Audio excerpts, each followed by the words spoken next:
It was. Yeah, that definitely rocked.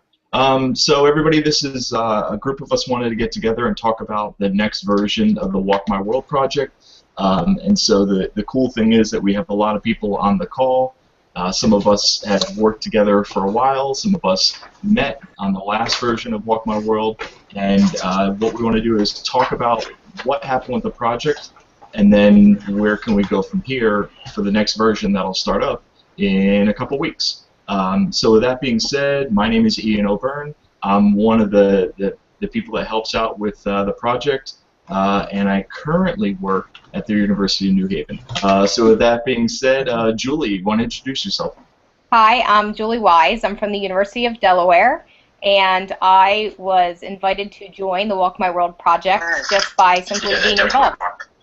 So everybody, this is a group of us wanted to get together and talk about the next version of the Walk My World project. Oh, hold on, that might be me. So the cool thing is that we have you. That's me. Sorry. There we go. Cool. Thank you, Julie. Yep. Kate. Oh.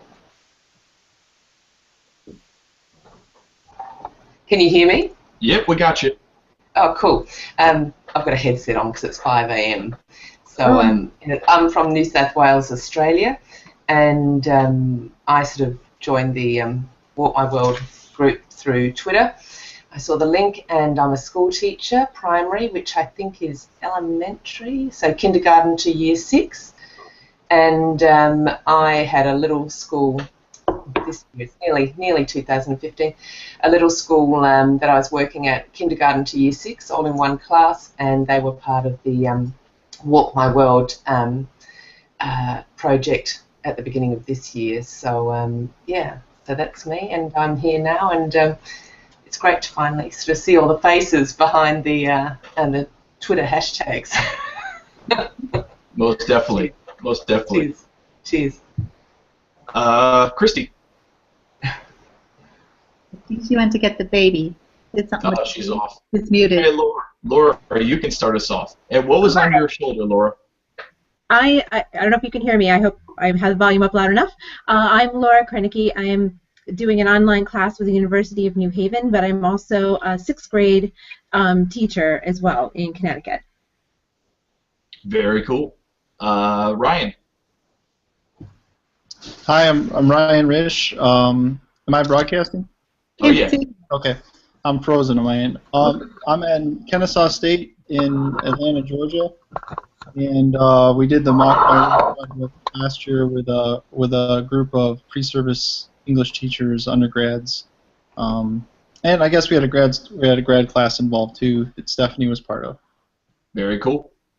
We'll go back to Christy. Christy Pytash, and I'm an assistant professor at Kent State University. And like Ryan, I had a group of pre-service teachers who were in a writing class, and so we participated in Walk My World last year. Very cool. Is that a Transformers luggage bag behind you? Yes, it is, and Angry Birds. So, oh, yeah. I gotta find out later where we got the Transformers bag. Stephanie, you want to introduce yourself? Sure. Can you hear me? Yep. Okay. I'm Stephanie Loomis. I was in Ryan's class, the grad class, and now I'm finishing up my MED. Hopefully starting a PhD in the fall. Very cool. Last but not least, Sue Ringler-Pett. Hi, can you hear me? Oh, yeah. Yeah. Sue Ringler-Pett. I live in Connecticut, and I work at the visiting assistant professor of literacy at Iona College in New Rochelle, New York. And I participated in Walk My World with some of you guys and presented at LRA. And I did it as part of a multicultural education course this past round. Looking forward to the next one. Very cool. So as a quick way to talk about this, the Walk My World project started off as with NCTE, a group of us. It started with Sue and Greg McVeary. They had a series of, they would conduct research and present on it at NCTE, looking at poetry and writing and using some digital tools. And the cool thing was every year that would pick up and they look at a different focus. And then it was 2 years ago, I believe, Sue. At any point, tell me I'm mistaken.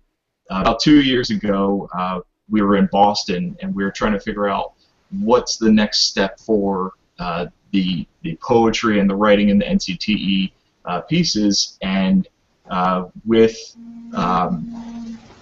Leanne Drapeau, is that how I pronounce it, Sue? My former student and English teacher in Hartford. Yeah. So Leanne was talking to us about a poet, and try to figure out how do we bring this poet into the work and looking at a different context that people, interact with the work. And we talked about the poet Robert Haas, and we were talking about different ways to have students connect, and we looked at the way that Robert Haas would document his world. And so we thought, well, wouldn't it be cool if we provided an opportunity to use Twitter to allow students to take a walk in someone else's world? And so over a series of weeks, and Leanne had the great idea to have this extend out over a series of weeks. We figured 10 weeks because we wanted to start it off in the winter and have people sharing content online, and at the end, sort of see the seasons evolve. And so it ended up being a really nice experience. We wanted to conduct this research in the open, and so that's one of the cool things now is that we're planning for the upcoming year and getting ideas out there, and we're doing so in the open. We have written and presented at Literacy Research Association. We have a website built with a lot of the content, and we'll add more. We've put together a chapter for the MIT Civic Media Reader. So we're conducting this research in the open. We're interacting, and it's led to a lot of cool experiences, a lot of serendipitous moments. And so what we're looking forward to is planning the upcoming year. Greg McVerry called this the accidental MOOC, and in many ways it is. So we're trying to figure out, okay, where do we go from here? And I think one of the coolest ideas that I've heard so far is from Ryan. So Ryan, you want to explain to us what you did last year and what we could possibly do this upcoming year?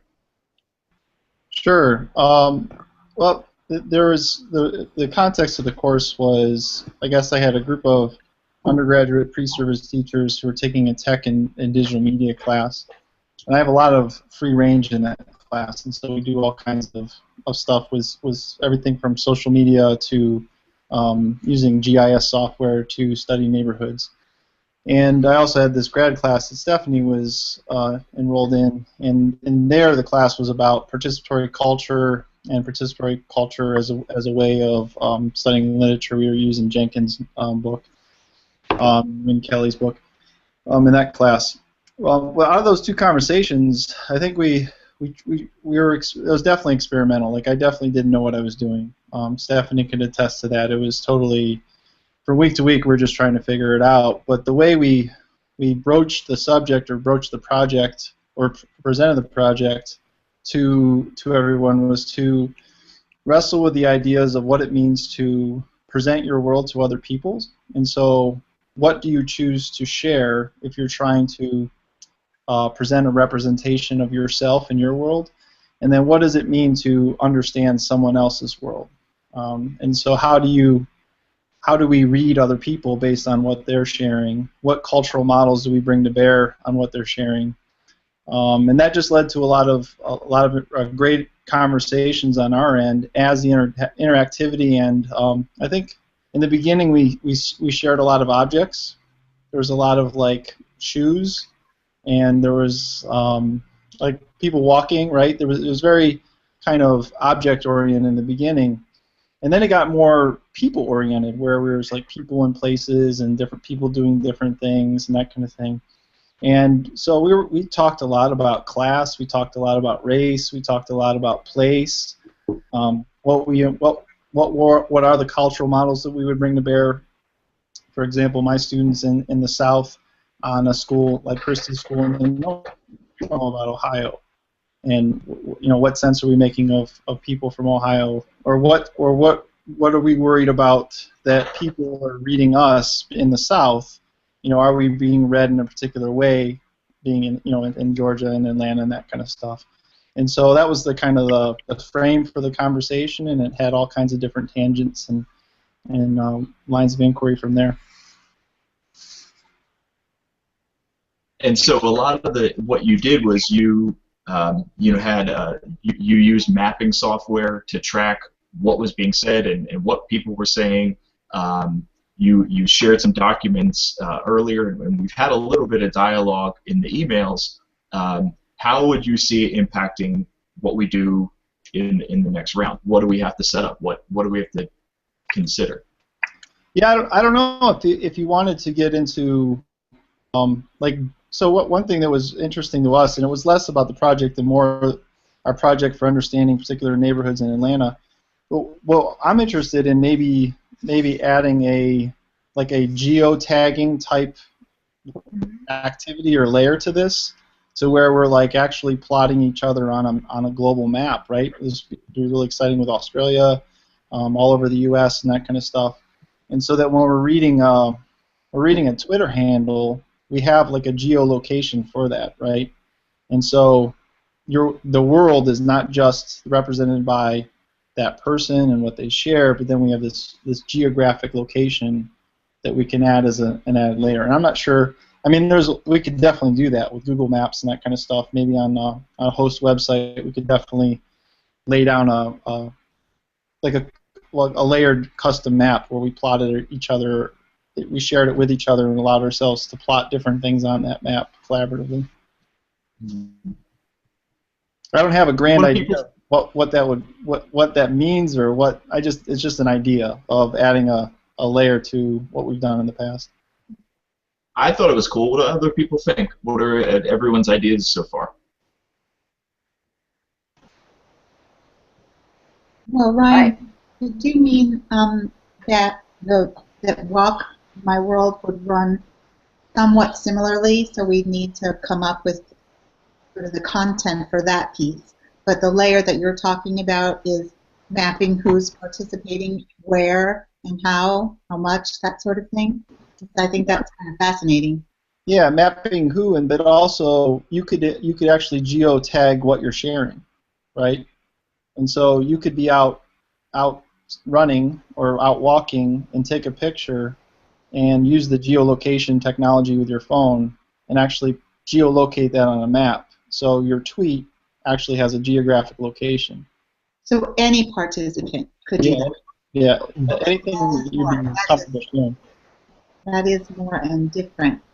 I'm not familiar with how we would get that information out to any and everyone who wants to tweet, but that would be fascinating if you guys know how. Well, we can do tutorials. I can easily make an assignment in my tech media class for my students to make tutorials for all this stuff. There we go. Helps the syllabus get planned. If you think about all the tools that you did last time, like Twitter, obviously, Storify, Vine, are you interested in doing all of those again, or do you just want to simply focus on Twitter and geolocation? I don't know. I mean, I think that's a question for the group, right? I think it would be good to start us with, we got people onto Twitter. You could have multiple levels. You could say, we'll start people off with we had some people that getting onto Twitter and sharing stuff was a major event. But then we could also say, okay, we'll have you share, but, one possible way to share is Instagram or Vine, but also you might want to consider geotagging or adding in location to your content. I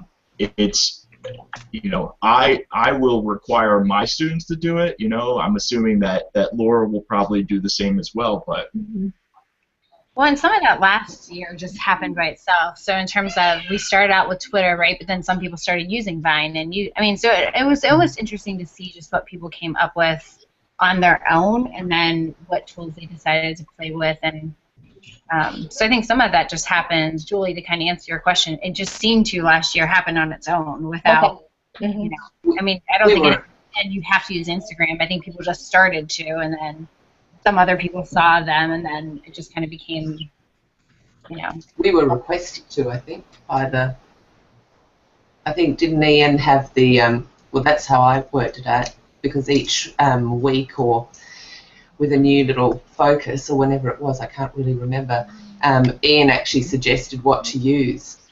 So that's what we were using. That's how I got into Vine and little things. But of course, I was using it with my class. So I had to use Twitter. We have age restrictions. I think Twitter's got age restrictions and obviously privacy issues. And where I work and where I teach in New South Wales, Australia, I'm a public school teacher, so the Department of Education, I call it a little bit North Korean in its firewalls and whatever, but I've worked out a way to get around all of that. But so we're obviously restricted a little bit. But this whole project actually fits in with our whole English focus for the first term.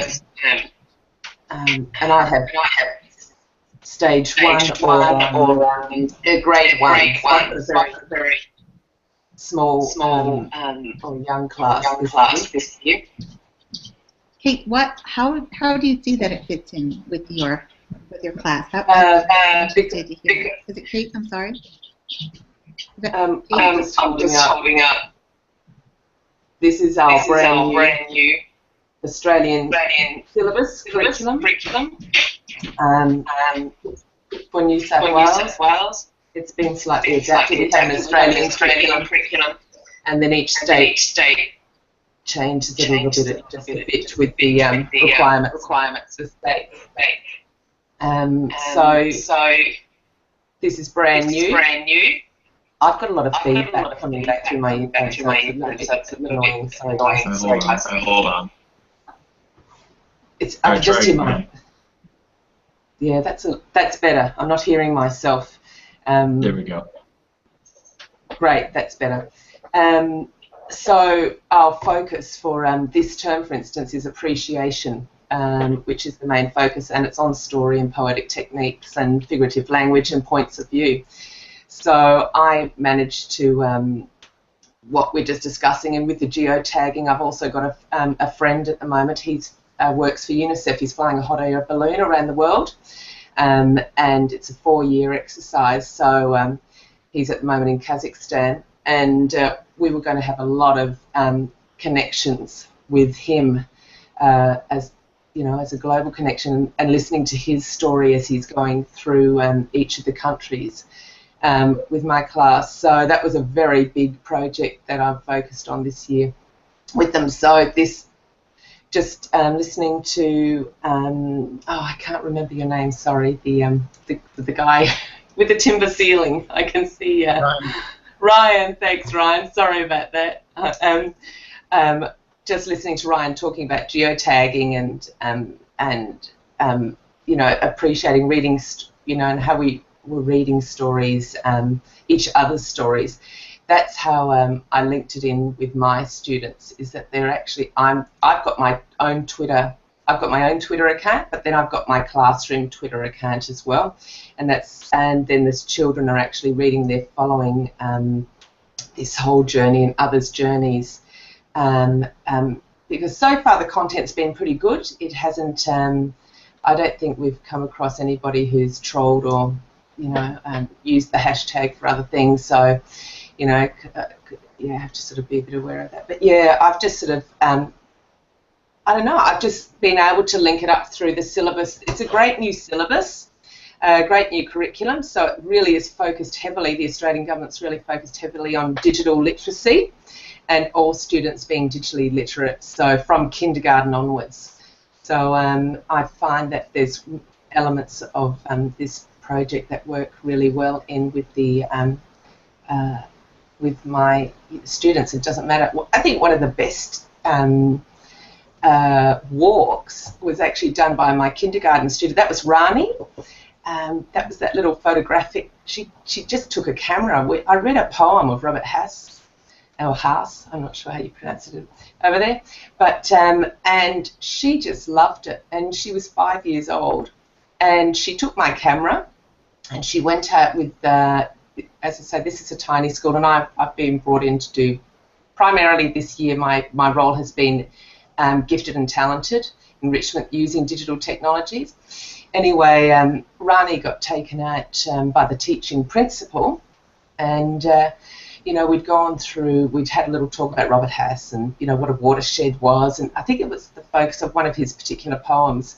And she just loved it, and she went outside, and this was a small rural school, and it just happened to be raining, and it's summertime here also, it's not winter, so the seasons have flipped a little bit. And she interpreted, she just went out, took a whole pile of photographs, then we went through the poem again, just one section of it, and then she just selected, she chose which images would go, you know, in what order, and then she put it up, and we put it all into just a little a photo essay with a little bit of music that she selected, and it was really beautiful. And that was a kindergarten student, you know, because the poem obviously wasn't written for you know, a 5-year-old, but it was beautiful how she interpreted it and was able to sort of break down and you know, understand and get some meaning. So yeah, it was really lovely, and I think that was my favourite,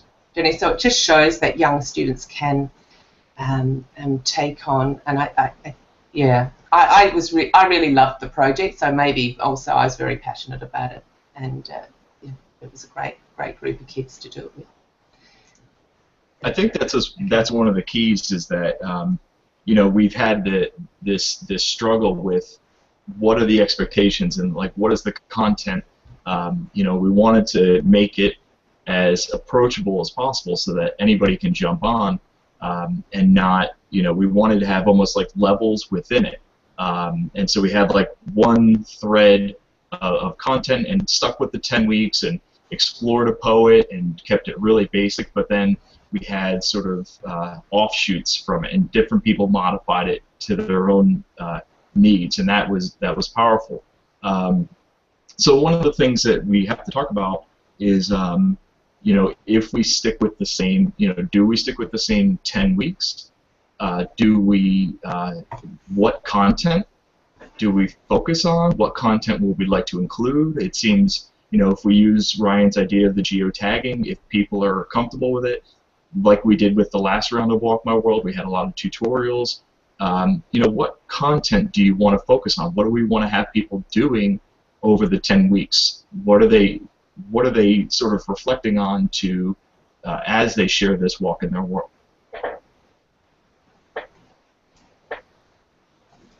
It would be kind of cool to see some dialogue between participants from different parts of the country, different parts of the world. So maybe encouraging some kind of interactivity would be really cool.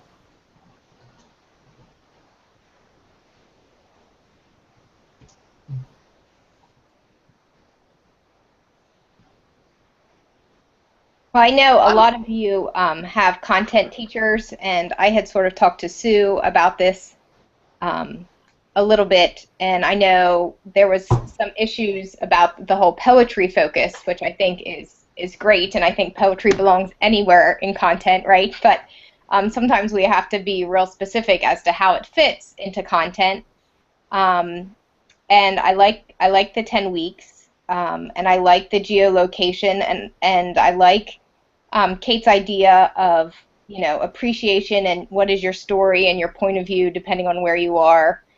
You know, and I can see how all that, you know, really connects with Ryan's geolocation. And Greg says here on the little chat thing about starting with blogging and telling their story. You know, how great would it be that they need to, you know, blog about their story. Who are they as a content teacher, or why are they passionate about their content or their place? You know, why are they passionate about where they live or whatever? And then we could find different people from different areas. I obviously am in Pennsylvania and Delaware, so you have that area of the country, and they could maybe pick somewhere else within the United States and then somewhere else outside of the United States to read their blog and, you know, start that conversation. And I think, too, we also want to tie in a key point that I think a lot of people got, but there were still a lot of content teachers that I felt just really focused on the poetry, and they were missing the understanding of creating a personal learning network,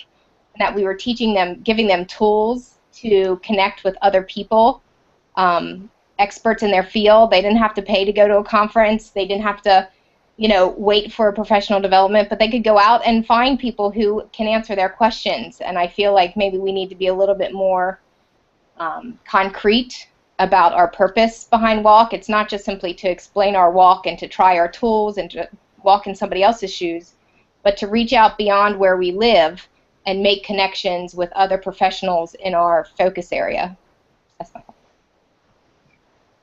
Julie, I think that one of the ways I saw, and maybe Ryan, I don't know, when Ryan and I were kind of looking at our teachers' responses, it kind of stuck out to me is that our pre-service teachers, when Ian or Greg or you or Ryan, when they responded, felt like that meant a lot to them, and then they kind of felt more of a connection. It was like somebody who they kind of saw constantly, you know, tweeting and writing blogs, that kind of motivated them to then establish connections as well.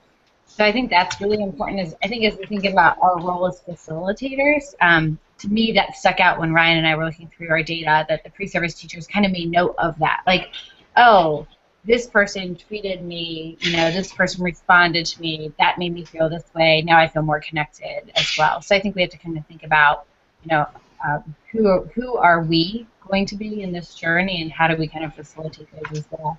And Greg, on the side, I was looking at, you know, if you think about, I was wondering how we thought about the idea of connecting an author to place to kind of tie in Ryan's idea about, you know, mapping as well, and how that ties into writing and those sorts of things. I think, you know, we didn't really have people connect and share and make that connection till like the very, very end. Our idea was we'll just post, you know, and then do this and then do that. Maybe we build it in much earlier. Maybe at like week 4, we say, okay, go out and find somebody, and you know, almost force people to go out and connect with somebody someplace else, and then reflect or something like that. If you don't mind, can I jump in here for a second? Yeah, of course. I just did a project with my 6th graders, and there's a lot of parallels between the Walk My World project and also the one we did. The project, we did it with iEarn, but again, I teach 6th graders. I imagine you're probably all familiar with iEarn. It's an online forum for education it's a platform for students around the world to communicate with each other. Anyway, to get them started, we did a project called One Day in the Life, which is very similar to Walk My World, in that we have the students document everything they do for an entire day, and kids around the world to do the same thing. Now, I know it's not going to work for pre-service teachers, but some of the concepts would certainly work. So, for example, we had our students, you know, something very basic. What did you have for breakfast this morning? And as they went online, they realized they had to be really specific in their conversations, because one of the boys had mentioned, I got up at 6 and I had a bowl of Cheerios for breakfast. And he got a response from a student in Vietnam and said, well, that's cool, but what's Cheerios? And it was such a good conversation for us to have as a class. Like, okay, now how are we going to go about explaining what Cheerios is? Anyway, we had this whole conversation about describing what it is that we eat. And he took a picture of his breakfast. We described it, which we know when you start describing something like that, it becomes really disgusting sounding. And then they took the picture of it, and the kid posted the picture in the description, and the boy wrote back from Taiwan and said, oh, I get it. I had fish soup for breakfast. And, of course, the whole class was just horrified that they had fish soup. But the point of it was to make those connections with kids around the world. And suddenly now it wasn't like, well, they're over there. You know, I know who that kid is now, and I want to write back and forth to him. But some of those themes that we talked about become a little bit bigger. Some of the questions, the threads that we started, some of them were social questions. Some of them were environmental questions. They're all inquiry-based, but the kids from different parts of the world all had a chance to feed in onto that discussion. One of the most interesting threads we had was your world outside your door. And all the kids did was took a picture either from their window of their house or from their front door, just looking out. And some of them, of course, saw another building right across the way. Some of them saw, fields and fields. Some of them saw absolute poverty. Some of them lived in a city. And it was so interesting because you thought you knew a little bit about the kids you were writing to, and all of a sudden it put them in a different context. And it was a geographic context. And it really opened up their eyes to see what the world was like beyond just, their own little worldview. So I don't know how well that would transfer for adults, but I think some of the concepts of it are things we can overlap. Oh, to speak to that point, we had some set themes in advance. So as the facilitators, we already had decided what areas the students were going to be discussing. So we knew 3 weeks out this was going to be the topic that we were going to discuss. And we made sure that those threads were preset so that the kids had a place to go. Now, again, I'm speaking of students, but I think that the whole idea of that could certainly work for our students as well.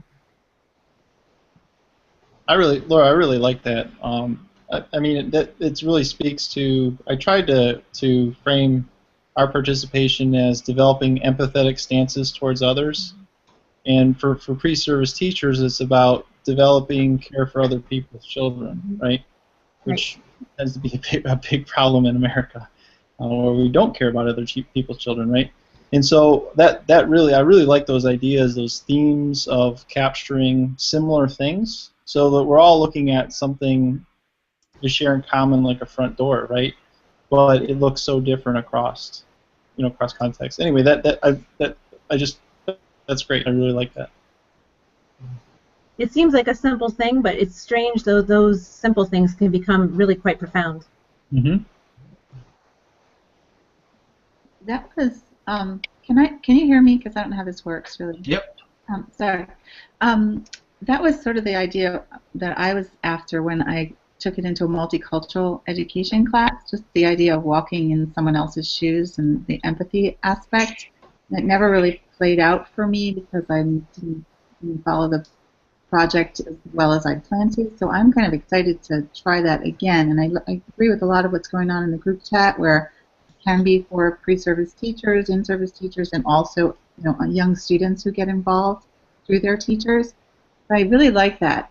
I was wondering if any of you had read what I was talking about in some of our emails to a few of you. I'd heard that many of you were interested in that sort of a social justice bent to this, whether we do it through poetry or through another way of targeting what I'd like to call critical literacy.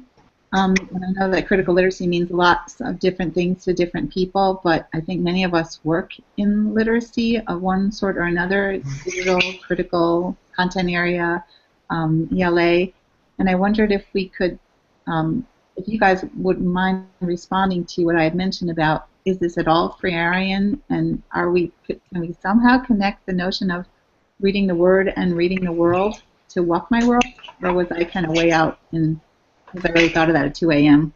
So, any response?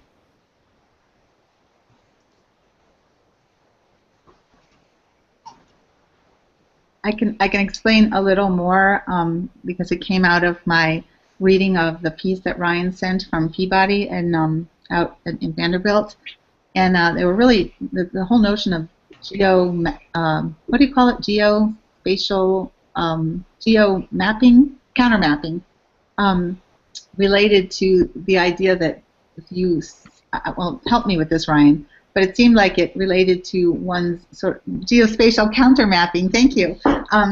So it relates to sort of your own bodily walk in the world and your own agency. And I wonder, Ryan, if you could speak to that a little bit, because it seems so related to what we want to do when we empower our students through other literate behaviors, not just digital, and just the connection between the lived-through experience of life and the lived-through experience of reading fascinated me. Can you speak to that at all, Ryan? Yeah, I completely see the Freirean connections here in terms of reading the world and writing the world, right? And a lot of what the countermapping, Kristen Turner's work with countermapping is about rewriting a world that has been written for you, right? And so this, like, a world has been constructed for you, and there's rules about how you navigate that world, that infrastructure, and the counter mapping. And I'll post a link here as soon as I dig up the article. But the idea is that you help students navigate a geography. She put kids on bikes basically and had them explore neighborhoods, and they got to know the neighborhood in a completely different way than they would have on foot, on public transportation, on that kind of thing. And so it's helping them realize that they can agentively define their own geography rather than they're having their geography defined for them. And it's something that I'm really passionate about in Atlanta because it's car culture in Atlanta, and mobility has a lot to do with class and race in Atlanta. And there's definitely some neighborhoods where kids are more mobile than others because they have the means to transportation. And most neighborhoods aren't walkable in the the metro Atlanta area. And so that's definitely something that I'm concerned about, is from a spatial justice perspective. And I can provide links and resources for a lot of this stuff. But yeah, this is completely critical literacy and Farrian in every way you're saying, Sue.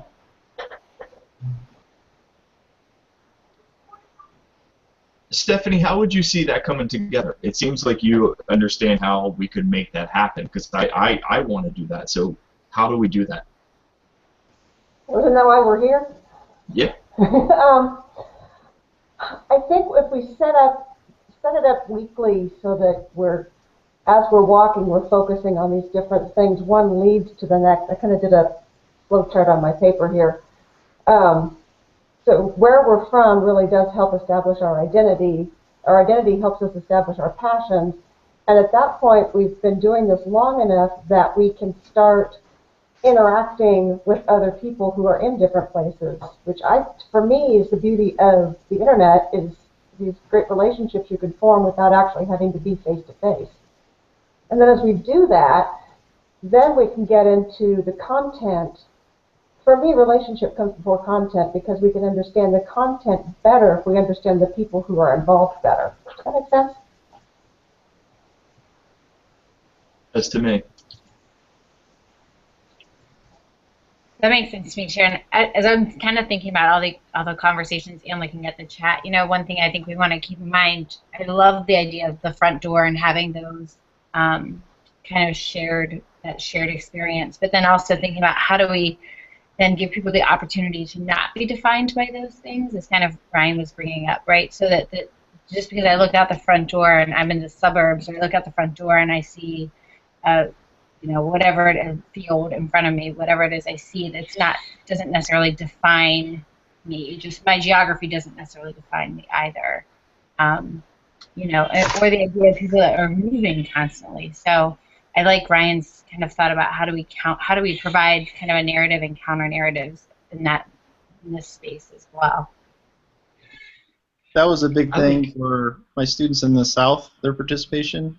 They didn't want to be seen as a bunch of white racist Southerners, basically. And so they were very aware that they were trying to provide a counter narrative for what it meant to live in the South in the United States. Not all of them, but certainly some of them were keenly aware that they might be read with a deficit perspective coming from the South. Well, and then with pre-service teachers, how do we make that so that it's then how do we see students, right? So that kind of same idea. I don't want to be read a certain way, but then when you said we have to care for other people's children, well, how do we care for other people's children, and how do we not define our students in that way as well? So I guess as I'm thinking about this, I'm just trying to think of, within the prompts that we give or within the blogs, how do we make sure that we're, allowing students to provide that counter narrative as well? Mm-hmm. It's interesting because that's in the research that Julie and I did. They, as Ryan said, some of our participants, thought about their identity, and they tried to, use it as a way to problematize their identity and problematize the way that others looked at them. They saw one narrative of, who they were supposed to be, but then they tried to think of other counter narratives. And so for some of them, they were playing with those ideas. And so it's like, how do you sort of push the issue? You know, how do you push the issue and have them think about their, you know, the way that they construct their identity or the way that others construct their identity for them?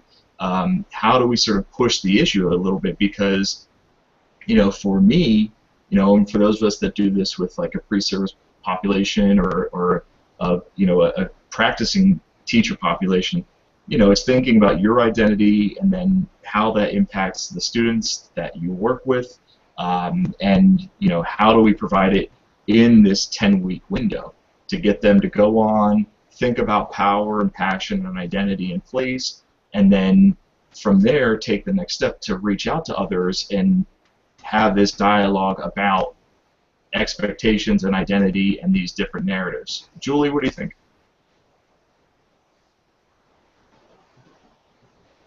Yes, I agree. And as you were talking, I was writing down those questions with the counter narrative and who am I supposed to be, and do I agree with this narrative? You know, is this an authentic me? Is this where I'm from? Is this just because I live here? If we go back to what Ryan was saying, just because I live here and just because I see this outside of my window, does that identity fit with who I really am and who I want to be? Kate, what do you think? I'm just reading part of the chat. Continue on to someone. I'm just processing. All the ideas are great. I really like the critical literacy focus that Sue was talking about, and I can see how it's just sort of coming into a theme. I was just, I suppose my head, as I'm listening to all of this, I'm going, okay, how can I link it to my, young year one kids, you know, and link it up to the themes that I already have that are stipulated that I have to use for this first term. And my term starts on January the 28th, I think, and it's a 10-week term. So I'm just, you know, I can see how it's going. I would love to see poetry in there. I really love that element. But I really like the social justice. You know, it's starting to form a little bit. So I think everything that's been suggested. Also, was it Steph? I think, it's back up there. Yeah, anyway, I've lost the chat. It's way back up the top. Spoke about, I was just having this idea forming of, you know, and a book came to me by Jeannie Baker, and she's an amazing Australian author, and she makes these incredible books using collage, and they're generally without text. But this particular book was called Window, and it was about this child sort of looking outside of their window, and as they're watching this whole world change around them, and their sort of identity within this place and space at that moment in time. And she wrote a book called Belonging about 13 years later or something or other like that. And this child was then growing up, and it's just had I was then listening to Ryan talking about it. Where are you again, Ryan? Was it Atlanta or somewhere? And how you can't walk the streets. You know, you have to go by car in the urban spaces. So, yeah, it was just, I was just sort of, yeah, anyway, it's starting to sort of form in my head, but I can't put it all down yet. I'm taking heaps of notes, and yeah, I suppose it's... Sue, what do you think? I mean, does this dialogue sort of get at what you were talking about before, the ideas? As we were talking about, you know, like the research Julie and I did, so in the chat saying yes, does that resonate with you? I was just starting to write something, so I guess it does. I'm asking the question, are we more interested in place or identity, or the combination of those two things, because they're so much related, or online identity and place? And that's one question, you know, sort of what are we interested in? And then it seems like, I guess I'm sort of stepping back from this whole conversation and seeing that who we really are. We're a lot of people who want to craft this project such that the umbrella that we're under is large enough that we can all fit our different interests and projects. It's just a reality factor. And I think we're getting there, and that's a good thing. So I wonder if we could talk about that umbrella. Is it critical literacy? Is it space and place? Is it identity? Does that help at all? I think maybe if we just go back to basics and say this is about sharing a walk in our world and understanding what a walk in other people's world is. I mean, I think that original frame can hold all of this, can hold all of these different conversations and that kind of thing. I don't know. I just think that original framing was brilliant, and I think it's flexible. And I don't think that everybody needs to do everything, and everybody has to walk away with the same experience. It can be, tangential and rhizomatic and all those different ways of thinking about it. So yeah, I don't know. Maybe it's just about keeping the essential questions or the essential themes the same, but then just adding nuance, a new poet, different perspectives on sharing, different tasks, maybe, different learning tasks, but essentially the same project.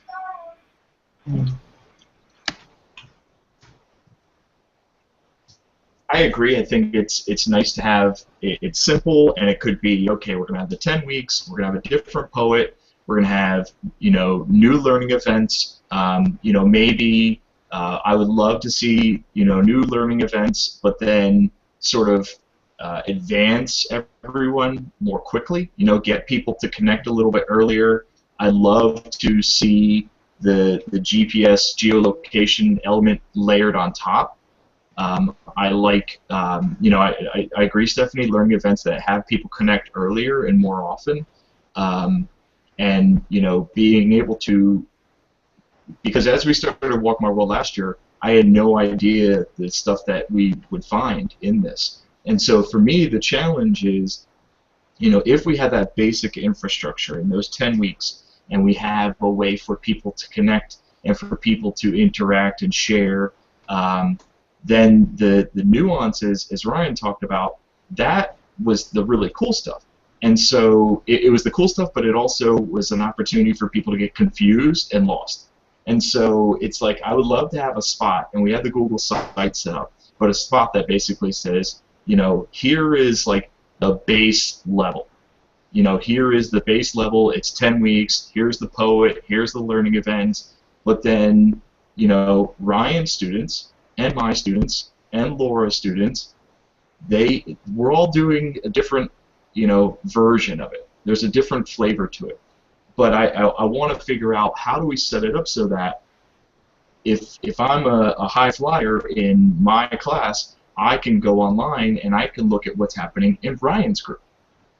There's got to be a pretty easy, transparent way to say, okay, what's happening, and this is what our experience is in this project. How do I find out quickly what's going on in Kate's group? So if I see a tweet from one of Kate's students, I say, well, that's really cool, and then I can dig a little bit deeper and say, oh, this is a kindergarten student, and then dig a little bit deeper and then say, well, let's unpack what's happening. So I think that's part of the infrastructure that we have to build in. But I agree. I love figuring out the way that we can plan this so that we have that base level, but we have multiple nodes going out from the same experience.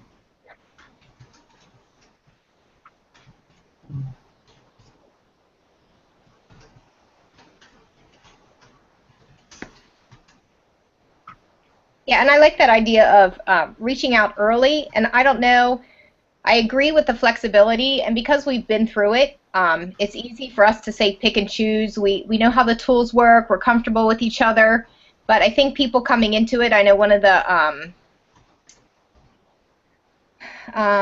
the constraints that some people said was that it was really difficult to keep up with reading all of the content, and so maybe if we sort of make it, instead of, we can say, we'd like you to at least follow one other person, consistently, and, have conversations with them, so that it provides a boundary for those people who need boundaries. But, feel free to follow everybody and read everybody's text and respond to whoever you want. But I feel like we need to maybe, for some of those people who need boundaries, maybe we could come up with just a few boundaries to say, look, try out the tool, do the learning event, respond, create one of your, post 1 or 2 times or whatever your boundaries were before, but then also you need to reply to 1 or 2 people as well, whether it's a retweet or whether it's a, you actually reply to them or you answer their blog. And that way they feel like they're still staying within your expectations as a student with the teacher, but they don't feel like this overwhelming, like they have to read everybody's tweets and they have to, respond to everybody. Does that make sense to anybody? Yep. Yeah, because as you're talking about it, Sue is asking about the columns and stuff like that. There's that whole learning curve, getting into how do I use Twitter? How do I tweet things? How do I love the idea of having people use their own blogs and share content on their blog. I shared a lot of my content in posts on my blog because I felt like the individual tweet or Vine video was too limiting. So there's that whole learning curve that we have to build in for people so that they can do that, and that, and then add on top of that the geolocation pieces. So but that's with all of this, I try and keep in mind the normal people out there, the people that don't do this and would never ever do this, and so it's making it easy so that they can go on and for a lot of our people, getting on Twitter and using Twitter was a big event, and that was powerful, and just the fact that they shared 3 or 4 tweets was huge. So I like the idea of having it have a base level, have a lot of the tutorials, have a easy like onboarding so that people can get in and understand what to do, but then have ways to celebrate the different levels of expertise that we see there. Badges, that's what we'll do, more badges.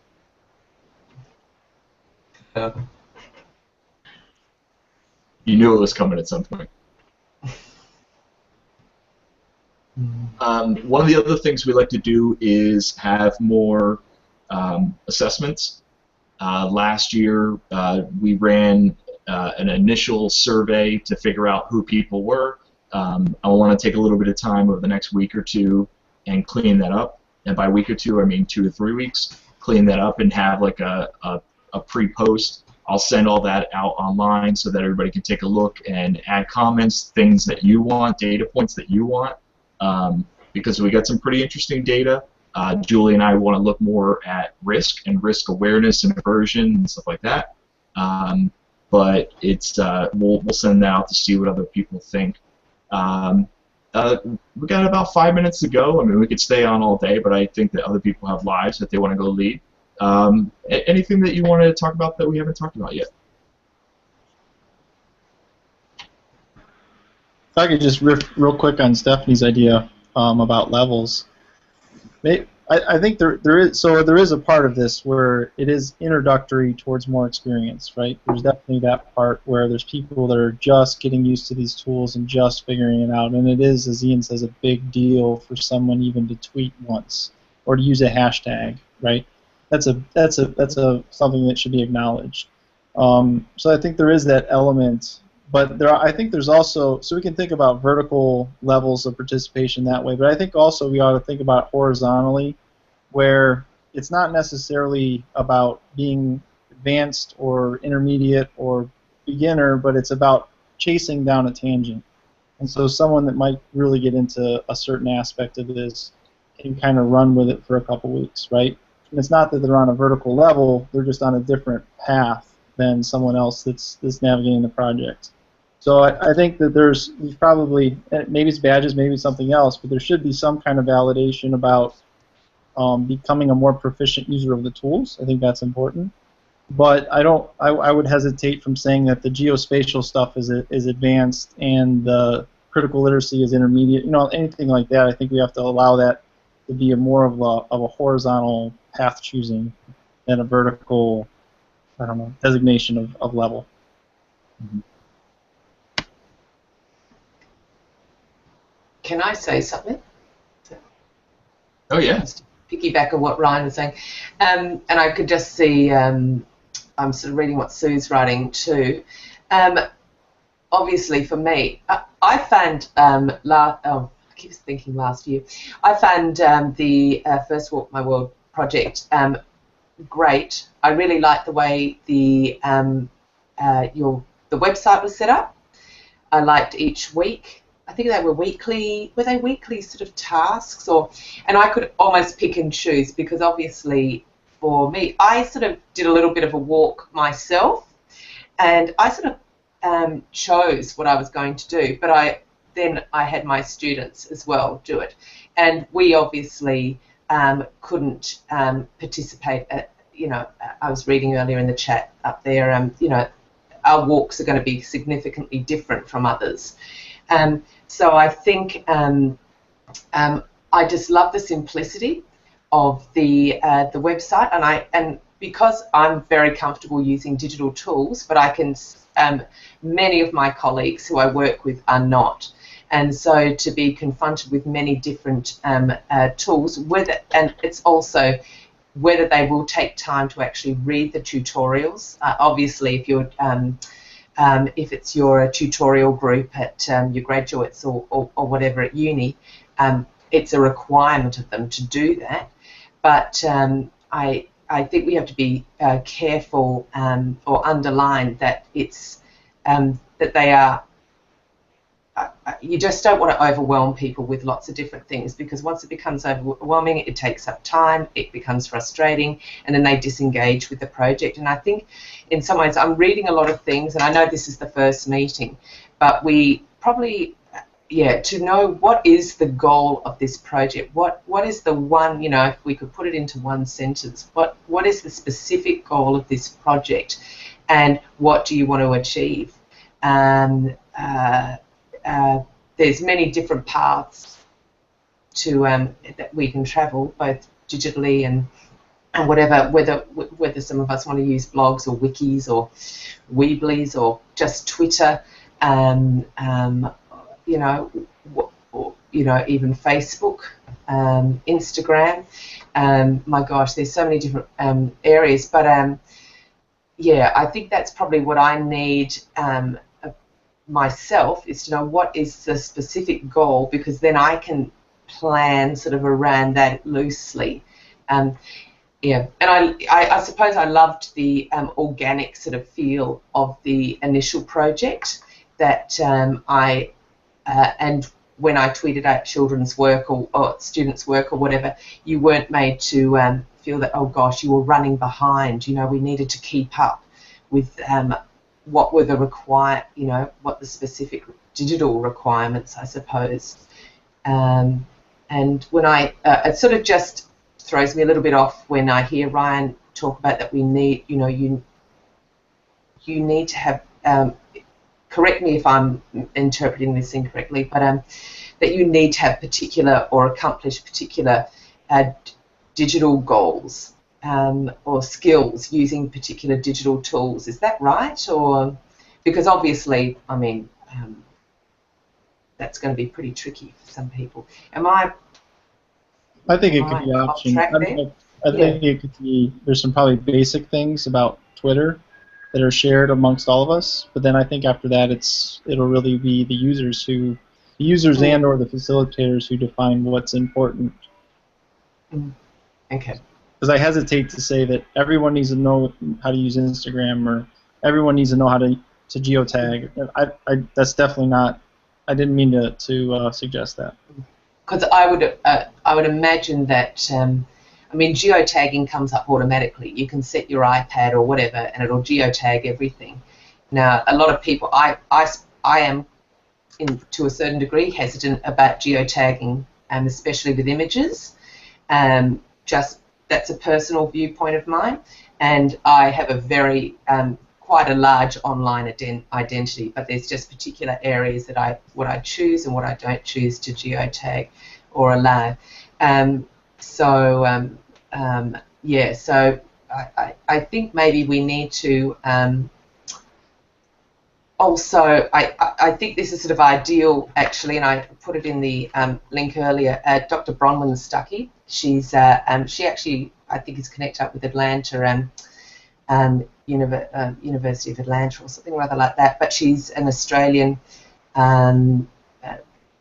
She does a lot of gaming. I use a lot of games and virtual world technology in my class. It's one of my skills, and so I spoke about.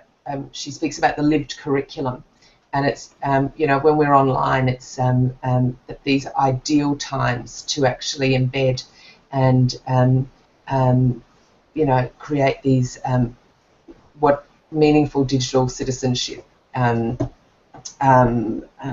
links. And I think maybe, yeah, that might be just something we might need to be mindful of. That's all. I'm just, you know, it's just something I'm thinking about, because if, for instance, I'm going to do this project, but I will guarantee you the school that I'm at this year, I'm the, you know, I'm sort of leading the digital technologies. There will be plenty of backlash I will get saying, how can you do, you know, the fact that I've even got a class blog, which is a no-brainer for me.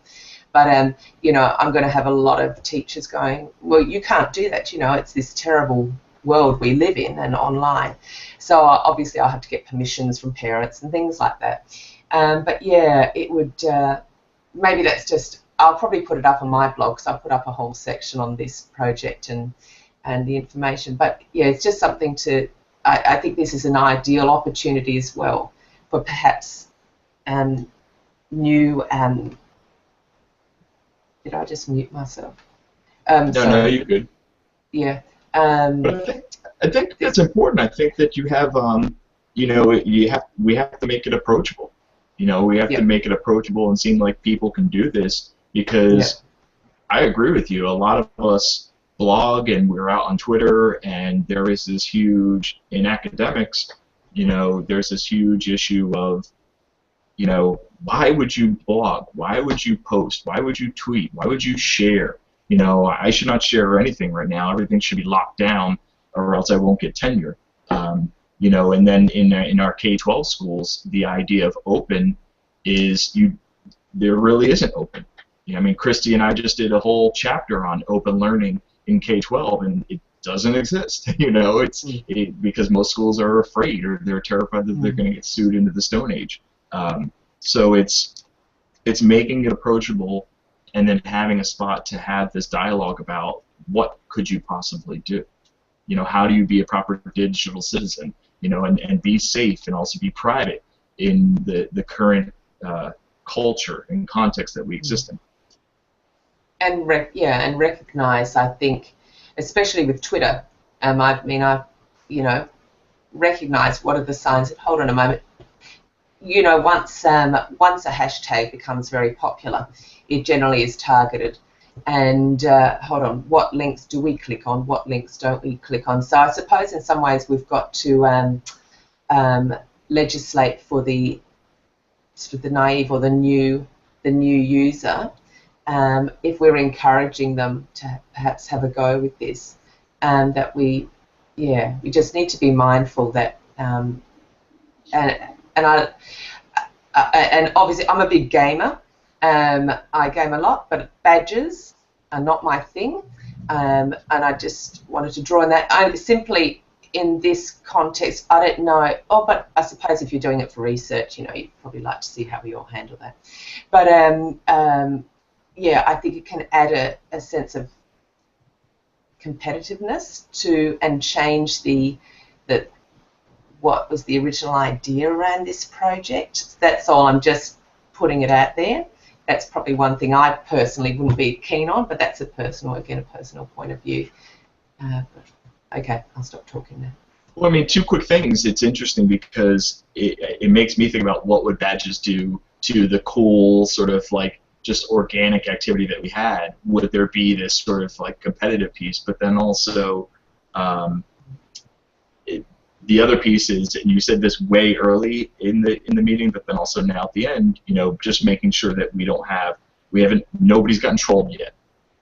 You know, I mean, that's huge. It's all we need is somebody to go in and start getting blown up on the hashtag, and then all this project makes us look, foolish.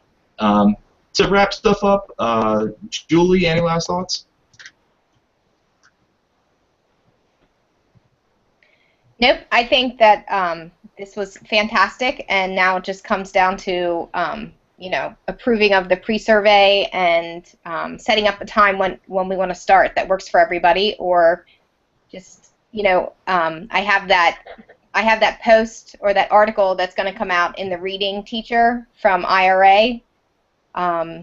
It's in the back, and it talks about personal learning networks, and I specifically talk about Walk My World, and I say that it's going to start around the second week of January, and I send them to the site. So I think that we definitely, if it doesn't start around the second week of January, we definitely want to put something on that homepage of our walk site that says, coming soon, check back, or whatever, because hopefully we'll get a lot more people involved that way as well.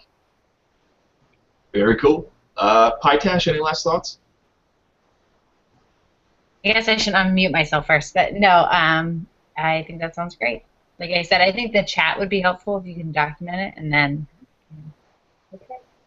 Yeah, what I'll do is I'll copy paste the chat into a Google Doc, and then I figure one of the things that Kate talked about and Sue talked about is, after this meeting we can go back and look at the Google Doc, and over the next week or two, offline, asynchronously, sort of hammer out what do we want to see happen, and share ideas, and then maybe map out the initial learning events. Laura, any last thoughts? Unmute myself. There you go, you're good. Okay, now I'm good. No, I think that was good. I agree that if we have a timeline of when we're going to start, that will be helpful, and then we can go from there. Sounds good. Cool. Ryan? I just put in the chat, I think maybe our immediate task for us would be to continue to think about who our poet might be for the project, if we're going to continue with that kind of frame. And I know Sue's concerned about content as well. So maybe keep brainstorming on what poets address the kind of issues we're talking about, whether it's place-based or any of the other issues about identity and empathy and that kind of thing. Very cool. Stephanie, last thoughts? I'm excited. I think it's going to be really cool. It's fun to see how it starts from scratch and explodes into something really wonderful. I definitely agree. Sue? Sorry. I get the vision that we're going to have be one of those internet choirs by next year, where all these faces will be all over the screen. I think this is great. I look forward to the next time we talk. I'm left with the notion of are we really looking for a poet, or are we looking for what our content is, or are those one and the same? So I think we can mull that over after reading the chat. I think it's a great idea to send it to us. Very cool. Kate, any last thoughts? Nope. Oh, all right. Very cool. So what I'll do is I'll copy paste all that into the doc. I sent out the link for the doc already. I'll put together a blog post that has this doc and the video with it. And with that, Happy New Year's, everybody. Spend some time resting, unplug if you can. Happy holidays. Thank you for joining again. Thank you. Thank you. Bye.